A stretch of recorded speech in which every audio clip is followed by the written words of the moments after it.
ایک آدمی تہجد میں دعا مانگ رہا تھا، اے اللہ یہ سارے سو رہے ہیں، میں اکیلا تیرے سامنے جاگ رہا ہوں، فلانا بھی سو رہا ہے، فلانا بھی سو رہا ہے. تو وہ فلانے نے منڈی نکالی اپنی کمبل سے، بولا کم بخت تو اپنی تعریفیں کر، ہماری غیبتیں کیوں کر رہا ہے بیٹھ کے. وما اموالکم ولا اولادکم باللتی تقربکم عندنا زلفا. پچھلے رکوع کے آخر میں یہ بات گزری تھی کہ مشرکین کے پاس جب دلائل سے جواب نہیں تھا تو تانے دینے پہ آتے اور اوٹ پٹانگ باتیں کرتے. ان میں ایک بات یہ کہ ہم اس قرآن پر سوال ہی پیدا نہیں ہوتا کہ ہم ایمان لے کر آئیں گے، آپ مایوس ہو جائیں ہم سے، آپ جتنا مرضی سمجھا لیں. پھر یہ بھی کہتے تھے ہمیں اللہ نے اتنی دولت اور اتنا مال دیا ہے. یہ ان مشرکین کی بات ہے جو یعنی آخرت کو مانتے تھے.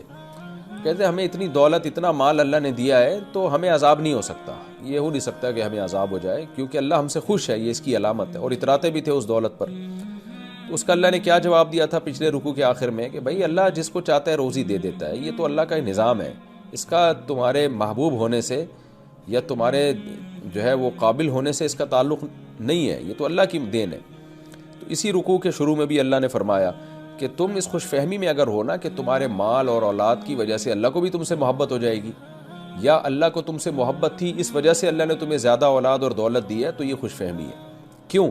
وما اموالکم، نہیں ہے تمہارے اموال، ولا اولادکم، اور نہ تمہاری اولاد، باللتی، اس قابل ہے، ایسی ہے کہ تقربکم عندنا زلفا، کہ وہ تمہیں ہمارا قرب عطا کر دے، قرب کے اعتبار سے، یعنی قرب کے درجات کے اعتبار سے تمہیں مزید ہمارا قرب عطا کر دے اور تمہارا درجہ بلند ہو جائے. تو ایسا نہیں ہے. الا من آمنا، ہاں قرب اس شخص کو ملے گا جو ایمان لائے، وعامل صالحا، اور نیک اعمال کرے.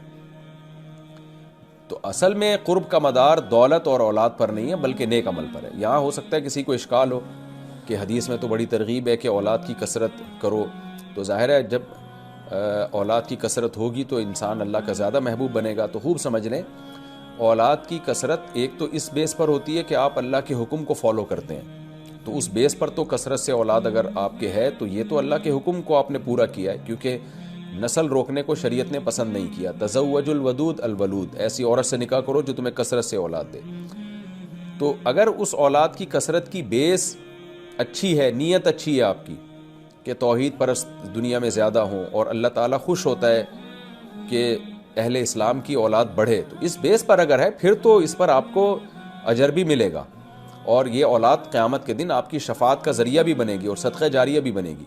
لیکن اگر یہ بیس نہیں ہے، بلکہ بیس وہ ہے جو غیر مسلموں کی بیس تھی، وہ بیس یہ تھی کہ بھئی یہ اولاد جو ہے دنیا میں ہمارے کام آئے گی، جنگوں میں لڑے گی، اور اس سے ان کو کوئی غرض نہیں تھی کہ یہ اللہ کی اطاعت کرے، فرما بردار بنے یا نہ بنے،